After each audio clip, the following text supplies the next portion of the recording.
అందరూ వెయిట్ చేస్తున్నారు. నీళ్ళ కూడా తాగడానికి ఎవరు పోలే. దయచేసి మా బాధలు అర్థం చేసుకోండి, మా బాధలు అర్థం చేసుకోండి.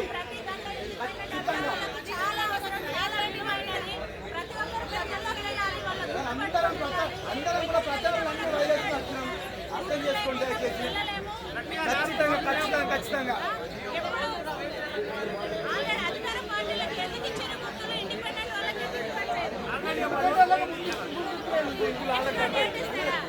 వాళ్ళకి మనకు సంబంధం లేదు. ఆ గుర్తులు 5 గంటలకు చేయాలి.